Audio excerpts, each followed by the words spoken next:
CUET 2025 को लेकर exam pattern में कई सारे जो है वो बड़े बदलाव किए गए हैं। यूजी में तो कई सारे बदलाव हैं, पीजी में आपके यहां पर कुछ बदलाव जो है वो किए गए हैं। एम जगदीश कुमार जी ने अभी एक इंटरव्यू दिया है एजुकेशन टाइम्स को, और जिसमें उन्होंने यहां पर जो भी चेंजेस किए गए हैं उसको लेकर अपना एक्सप्लेनेशन दिया है कि ये चेंजेस क्यों किए गए। अक्सर ये होता है कि आप लोग ये कहते हो कि सर ये वाला चेंज ठीक नहीं है, कई ऐसे चेंजेस हैं जो आपके फेवर में, कई चेंजेस आपके फेवर में नहीं है। जैसे कि यहां पर पेपर इस बार सीबीटी मोड में कराया जाएगा, तो क्या पेपर मल्टीपल शिफ्ट्स में होंगे, नॉर्मलाइजेशन प्रोसेस यहां पर आएगा, तो फिर उसमें कई सारी परेशानियां आती हैं। अब आपने सीबीटी मोड को ही तो यहां पर खराब बोला था, और खराब बोल के आपने जो है वो उसको यहां पर हाइब्रिड मोड में आप पिछले साल यहां पर लेकर आए थे, और इस बार आप ये कर रहे हो कि वापस से आप सीबीटी मोड में जा रहे हो। आपने यहां पर सभी क्वेश्चन पेपर्स जो हैं वो यहां पर 60 मिनट के और 50 क्वेश्चंस कर दिया, सारे ऑप्शनल वाले जो बातें थी वो हटा दिया। क्या ये बातें सही हैं? तो आपके मन में सही और गलत को लेकर कई सारी बातें चलती हैं, और आपको लगता है कि इसमें भी कुछ चीजें रिफॉर्म होनी चाहिए। उसके लिए फीडबैक फॉर्म भी यूजीसी ने यहां पर दिया हुआ है। लेकिन एम जगदीश कुमार जी का क्या कहना है, यूजीसी के चेयरमैन एम जगदीश कुमार जी के कि क्या विचार हैं इन सभी चेंजेस को लेकर, इस इंटरव्यू में यहां पर वही बातचीत यहां पर की गई है। सीधी सी बात है कि यूजीसी ने इन सभी चेंजेस को प्रपोज किया है, तो वो तो खुद तो विरोध तो नहीं करेंगे। सीधी सी बात है कि ये जो है वो यहां पर सभी चेंजेस को सही ही ठहराएंगे, लेकिन जो इन्होंने चेंजेस को सही ठहराया होगा उसके पीछे इनके कुछ रीजंस होंगे, कुछ लॉजिक्स होंगे, उसके थ्रू हम लोग यहां पर बात करेंगे और एक एक चीज पर देखेंगे कि क्या ये चेंज हमारा सही है या गलत है, इससे हमको यहां पर बेनिफिट होगा या यहां पर जो है वो हमारे लिए कहीं ना कहीं जो है वो नुकसानदेह होने वाला है। हर एक चेंज को हम लोग यहां पर ढंग से ऑब्जर्व करते हैं, इनकी बातों को देखते हुए अपनी बातों को यहां पर ऐड ऑन करेंगे। सबसे पहले यहां पर देखेंगे तो यहां पर इन्होंने ये कहा कि आप जो है वापस से सीबीटी मोड में यहां पर आ गए। पिछली बार आप हाइब्रिड मोड में यहां पर लिए थे, तो फिर यहां पर जो है वो आप वापस से जो है वो सीबीटी मोड में क्यों आ गए यहां पर। तो सीबीटी मोड में आने का जो सबसे बड़ा रीजन है वो है यहां पर मैं ऐसा है कि मैं एक एक लाइन आपको नहीं बता रहा हूं, जो समरी है ना वो आप यहां पर जान जाओ, पूरा यहां पर बैठ के इंटरव्यू आपको नहीं पढ़ना है। बेसिकली बात यह थी कि पिछले साल जो है वो नीट का पेपर लीक एक बहुत बड़ा समझ लीजिए एक ऐसा इंसिडेंट हुआ जिसकी वजह से यहां पर एग्जाम्स में बहुत बड़े चेंजेस यहां पर हो रहे हैं एग्जाम को कराने को लेकर यहां पर, क्योंकि एनटीए की जिसको कहते हैं ना कि पूरी तरीके से यहां पर बेइज्जती होना, वो हुआ है यहां पर नीट के पेपर में। सुप्रीम कोर्ट तक मामला गया, कितने सारे बवाल हुए आपने भी सुना होगा। तो जो एनटीए को रिफॉर्म करने के लिए जो कमिटी बनाई गई उनका सजेशन यही था कि पेपर को सीबीटी मोड में लेकर आइए। सीबीटी में आप लेकर आएंगे तो सीधी सी बात है कि ना कोई वहां पर कोई प्रिंट हो नहीं रहा है, पेपर कहीं जाएगा नहीं, सब कुछ डिजिटली ट्रांसफर होगा। और जब डिजिटली ट्रांसफर होता है तो ना उसमें ओएमआर में कुछ इधर उधर हो सकता है, ना पेपर में इधर उधर हो सकता है, ना लीक हो सकता है। कुल मिला के पेपर लीक को बचाने के लिए सीबीटी मोड में वापस से आए हैं। इनको भी पता है कि हमारा सीबीटी मोड 22 और 23 में पूरी तरीके से विफल रहा था, बहुत तरीके की समस्याएं हुई थी, बच्चे बहुत परेशान हुए। लेकिन सीधी सी बात है कि पेपर लीक वाली समस्या को बचाने के लिए ये सीबीटी मोड में ला रहे हैं और वो यहां पर ये लेकर आएंगे। इसमें ये कोई बदलाव नहीं करने जा रहे हैं, इस चीज के लिए मैं तो एकदम श्योर हूं। यहां पर जैसे इन्होंने यही सब बोला कि यहां पर जो वो लॉस ऑफ आंसर सीट्स नहीं होगा, एरर्स नहीं होते इवैल्यूएशंस में, सब कुछ यहां पर डिजिटलाइज्ड फॉर्म में होता है, नंबर ऑफ हैंड्स मिनिमाइज हो जाएंगे, मतलब कम लोग यहां पर इन्वॉल्व होंगे। वही सारी बातें यहां पर इन्होंने बताया। फिर इन्होंने ये भी बताया कि हम सीबीटी मोड में अगर आ रहे हैं तो सीधी सी बात है कि जो भी टेक्नोलॉजी रिलेटेड चीजें होंगी उनको हम यहां पर अपग्रेड करेंगे और इंफ्रास्ट्रक्चर कायदे से डेवलप करेंगे ताकि बच्चों को प्रॉब्लम ना हो। ऑब्वियसली ये यही बात बोलेंगे, ये तो ये कहेंगे नहीं कि नहीं प्रॉब्लम आएगी, प्रॉब्लम तो आनी तय रहेगी, देखा जाएगा। फिलहाल हम उम्मीद करते हैं कि प्रॉब्लम ना हो, हम भी यही मनाएंगे। यहां पर इन्होंने ये बोला कि दूसरा इन्होंने ये बात बोला कि आप जो हैं वो यहां पर एक चेंज ये ला दिए कि जो सब्जेक्ट आपने क्लास 12th में नहीं पढ़े हैं वो भी आप चाहें तो यहां पर जो है वो सीयूटी में अटेम्प्ट कर सकते हैं। ये बात क्वेश्चन पूछा गया। अब देखिए यहां पर सीधी सी बात है, ये तो इन्होंने जो अपना आंसर दिया वो यही था कि भाई बच्चों को फ्लेक्सिबिलिटी मिलेगी, वो अपने अनुसार जिसमें वो कंफर्टेबल है वो सब्जेक्ट्स को चूज करें, पेपर दे, अच्छी बात है। फिलहाल ये चेंज तो काफी बेहतर होगा, और ये जो चेंज है लेकिन डीयू की क्राइटेरिया को कंट्राडिक्ट कर रहा है। इस पे डीयू को जल्दी से जल्दी रिस्पॉन्स करना चाहिए, क्योंकि डीयू बोलता है कि हम 12th के उन्हीं, मतलब हम सीयूटी में दिए गए उन्हीं पेपर्स को कंसीडर करेंगे जो आपने क्लास 12th बोर्ड में पढ़े, मतलब आप क्लास 12th बोर्ड वाले सब्जेक्ट्स ही सीयूटी में अटेम्प्ट करेंगे। यूजीसी इसका जस्ट अपोजिट बोलता है। तो सीधी सी बात है कि डीयू की बात यहां पे कंट्राडिक्ट कर रही है। डीयू की जो क्राइटेरिया है वो हटनी ही चाहिए। एक बार डीयू बोल दे तो कंप्लीट कंफर्म हो जाए यहां पर। तो यहां पर इन्होंने यही बात बोला, तो इन्होंने ये बोला कि ताकि बच्चों को फ्रीडम, फ्लेक्सिबिलिटी और चॉइस मिल पाए अपने हिसाब से, जैसा वो जो चीज पढ़ना सीखना चाहते हैं वो यहां पर पढ़ें, इसलिए यहां पर जो ऐसा किया जा रहा है। फिर उन्होंने बोला कि यहाँ पे बहुत सारे चेंजेस देखे गए। यहां पर जो आपने ऐसा क्यों कर दिया कि 63 पेपर टोटल होते थे, जिसमें आपका 29 डोमेन, 33 लैंग्वेज, एक जनरल टेस्ट, उसको आपने घटा के 37 क्यों कर दिया यहां पर? और पहले यहां पर 33 लैंग्वेजेस होते थे, अब आपने सिर्फ 13 लैंग्वेज कर दिया, 20 लैंग्वेज यहां पर हटा दिया है, और डोमेन सब्जेक्ट आपने यहां पर 23 कर दिए हैं। इसके पीछे आपका क्या आइडिया है? तो फिर इसके पीछे तो इन्होंने ऑलरेडी लॉजिक पहले से भी दे रखे हैं कि भैया देखो यहां पर ऐसा है कि कई ऐसे सब्जेक्ट्स हैं जहां पर जो है वो नंबर ऑफ स्टूडेंट्स काफी कम रहते हैं, और खासकर जैसे 20 फॉरेन लैंग्वेजेस को इन्होंने हटाया है, तो बच्चे बड़े उसमें कम रहते हैं, तो उन सब्जेक्ट को बहुत कम बच्चे ऑप्ट करते हैं, तो क्यों जबरदस्ती का इतने ज्यादा सब्जेक्ट हो जाते हैं, तो लोड बढ़ जाता है, फिर वही अल्टीमेटली जो है वो प्रेशर बिल्डअप होता है, तो चीजें जो होती एग्जामिनेशन कंडक्ट कराने में दिक्कतें होती हैं। तो बात ऐसी है कि इसमें सब कुछ तो ठीक था, आपने लीगल स्टडीज कैसे हटाया ये थोड़ा सा यहां पर डाइजेस्ट नहीं हुआ मुझे, क्योंकि इसमें तो अच्छे खासे बच्चे होते हैं। बीए एलएलबी करने के लिए लीगल स्टडीज डोमेन हर एक यूनिवर्सिटी डिमांड करती, फिर आपने ऐसे कैसे कर दिया? फिलहाल इन्होंने ये बताया कि हमने लीस्ट अटेम्प्टेड सब्जेक्ट को यहां पर हटा दिया है, और उसकी जगह पे जो यहां पर आपकी मेरिट बनेगी वो जनरल एप्टीट्यूड टेस्ट गैट से यहां पर जो वो आपकी मेरिट जो होगी वो बन रही होगी। ये बात इन्होंने यहां पर समझाया है। इसके बाद इन्होंने ये भी बताया कि इस बार जो है वो आप बच्चे मैक्सिमम 5 सब्जेक्ट ले सकते हैं, पहले तो 6 सब्जेक्ट ले सकते थे। तो इन्होंने कहा कि क्यों, कौन से 5 सब्जेक्ट ले सकेंगे और क्यों यहां पर आपके? तो इन्होंने ये बताया कि ये डिसीजन इसलिए लिया गया ताकि बच्चों का एकेडमिक स्ट्रेस जो है वो यहां पर कम हो सके, और यहां पर उनकी एकेडमिक परफॉर्मेंस जो वो यहां पर बढ़ सके। कह रहे हैं कि अगर कम सब्जेक्ट पे बच्चे फोकस करेंगे तो वो यहां पर जो है वो ज्यादा समय जो होगा वो यहां पर डेडिकेट कर सकेंगे, and effort to prepare effectively, मतलब उनकी तैयारी बेहतर होगी। कम सब्जेक्ट होगा तो बेहतर तैयारी होगी। ये बात ठीक है, मतलब ये मैं कहूंगा कि यहां पर जो है वो मैं इनके साथ एग्री करूंगा। देखो ये जो 12th वाले बोर्ड सब्जेक्ट की जो फ्लेक्सिबिलिटी दी गई ये भी बेहतर चीज है। सीबीटी कायदे से कराएं तो बेहतर है, जैसे कराते हैं वैसे कराएंगे तो किसी काम का नहीं है। नहीं तो फिर सीबीटी ठीक है कि भाई आपको जो है वो ओएमआर नहीं भरनी पड़ती है, आपको जितना टाइम मिलता है उस टाइम में आप सिर्फ क्वेश्चन पेपर ही सॉल्व कर रहे हो, तो तरीका ठीक है।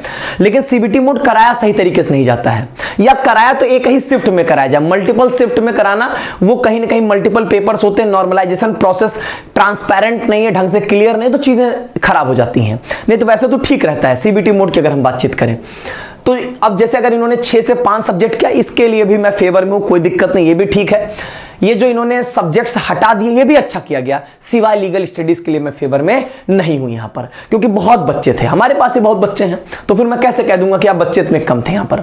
ठीक है, तो ये वाली बात है यहां पर। और ये 6 से 5 वाला तो ठीक है। Student can choose a combination from 1 language 2 domain and 1 GAT 1 optional subject ETC। इन्होंने ये कहा कि स्टूडेंट्स चाहे तो यहां पर वही है कि लैंग्वेज, डोमेन और यहां पर जनरल एप्टीट्यूड टेस्ट, इसमें से जो है वो आप कोई भी कॉम्बिनेशन चूज कर सकते हैं। इन्होंने यहां पर क्या बोला, इन्होंने ये भी बोला कि they can choose any combination based on the eligibility criteria of their desired university या प्रोग्राम। बहुत स्पष्ट है, कई लोग इसको हाईलाइट भी कर देंगे कि इन्होंने बोला कि आप 1 लैंग्वेज और 2 डोमेन और 1 GAT ले सकते हो और 1 ऑप्शनल सब्जेक्ट ले सकते हो।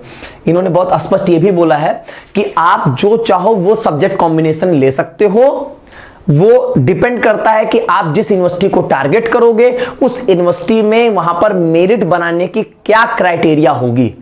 अगर जैसे BHU है वो PCM से मेरिट बनाएगा तो ऑब्वियसली आप PCM लोगे, यहां पर 3 डोमेन सब्जेक्ट आप ले लोगे। ठीक है, तो वो यहां पर डिपेंड करता है कि यूनिवर्सिटी की क्या टेस्ट पेपर्स की रिक्वायरमेंट है, वही टेस्ट पेपर्स यहां पर जो है वो आप चूज कर रहे होंगे। यही बात इन्होंने भी बताया है। और यही बात होती भी है। तो 6 से 5 किया गया, उसमें और कोई बड़ा चेंज नहीं किया गया है, जबरदस्ती की हाइप क्रिएट करने वाली बात नहीं यहां पर। और फिर उन्होंने बोला कि रिवाइज्ड स्ट्रक्चर जो है वो यहां पर जो होगा वो एक बैलेंस देगा between the providing choices and ensuring focused preparation यहां पर। तो वही सब बातें हैं, कुछ खास नहीं बात नहीं। ये बहुत ही बेहतरीन पॉइंट है यहां पर कि सीयूईटी यूजी को यहां पर स्टैंडर्डाइज कर दिया गया 60 मिनट पे। पिछली बार 45 टू 60 मिनट वेरी करता था, कुछ पेपर 45 मिनट के, कुछ पेपर 60 मिनट के। और यहां पर जो है वो सीयूटी पीजी के लिए 105 मिनट से 90 मिनट कर दिया गया है।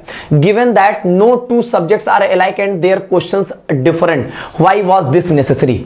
ऐसा क्यों किया गया यहां पर? इसकी जरूरत यहां पर क्यों पड़ गई आपको? आपने टाइमिंग क्यों स्टैंडर्डाइज करके 60 मिनट कर दिया? मैं इसके बिल्कुल फेवर में नहीं हूं। या तो आप ऐसा करते सबके लिए 60 मिनट करके 50 में 40 क्वेश्चन वाला एज इट इज रहने देते। आपने 50 में 50 क्वेश्चंस कर दिए हैं। फिजिक्स, केमिस्ट्री, मैथ्स, अकाउंटेंसी, इन सब में आप कैसे जस्टिफाई करोगे? मुझे बताओ कैसे पॉसिबल है? कोई बच्चा मैथ्स का में जो है वो 60 मिनट में 50 क्वेश्चन पढ़ भी पाएगा, देख भी पाएगा, सॉल्व भी कर पाएगा? कैसे संभव है?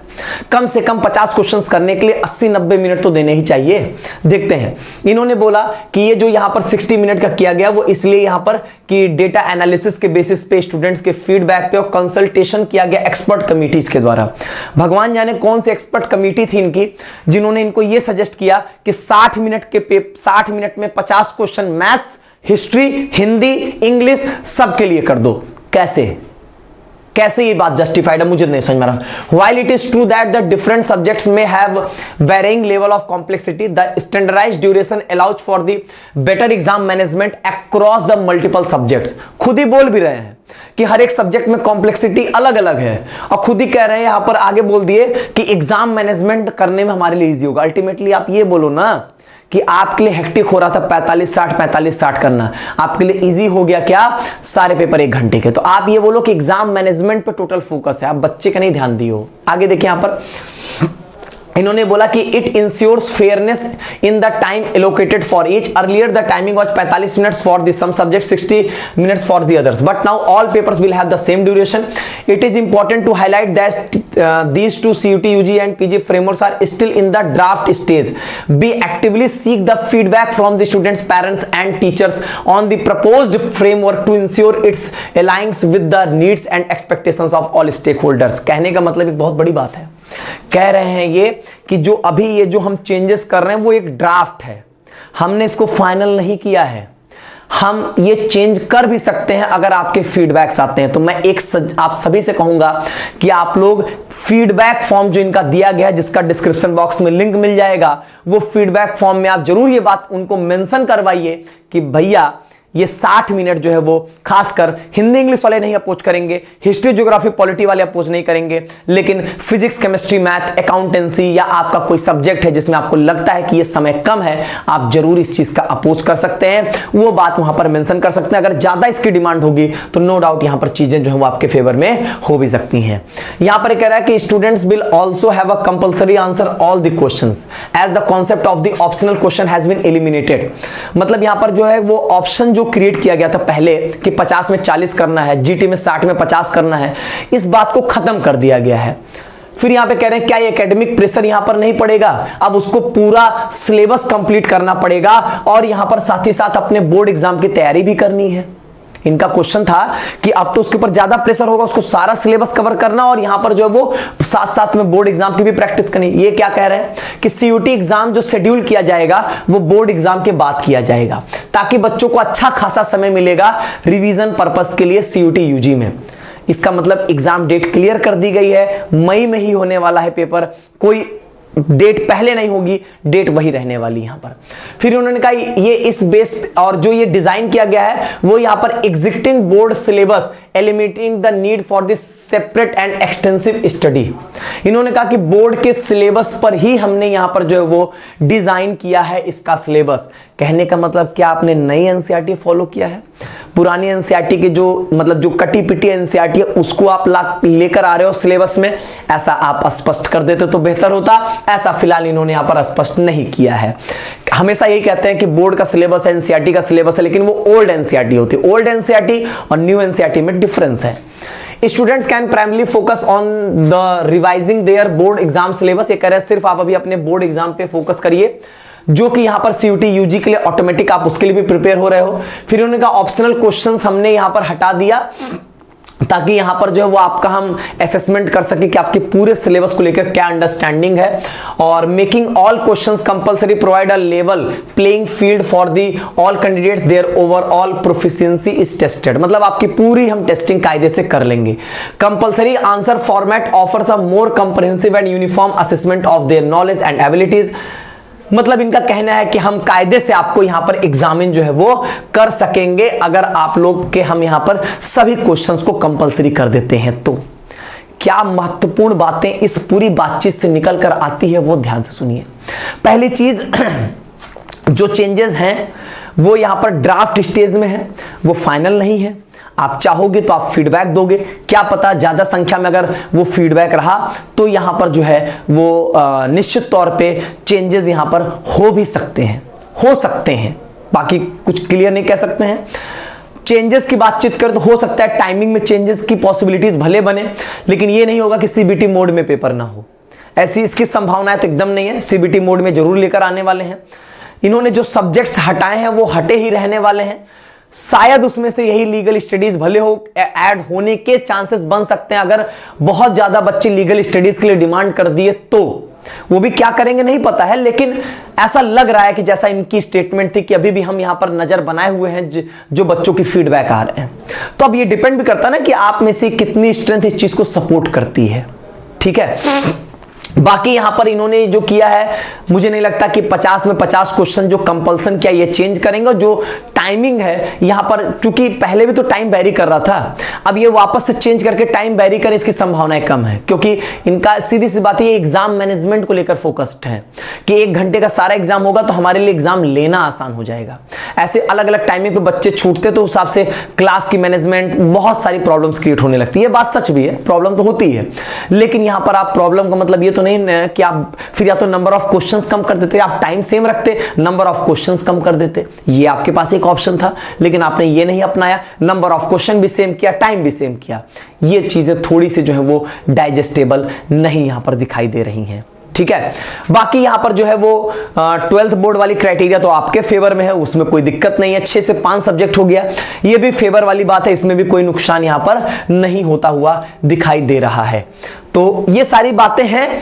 तो अभी हमको 26 दिसंबर तक इंतजार करना होगा, जब तक यहां पर फीडबैक फॉर्म भरे जा रहे हैं। उसके बाद फाइनल क्या चेंजेस होंगे वो यहां पर पता चल पाएंगे आपको यहां पर, ठीक है। तो ये सारी बातचीत रही जिसको मैंने आपको बहुत डिटेल में और कायदे से समझा दिया है। बाकी जो भी चेंजेस होंगे, जो बातें होंगी, मैं आपको जरूर समझाऊंगा, जरूर बताऊंगा। बहुत बहुत धन्यवाद।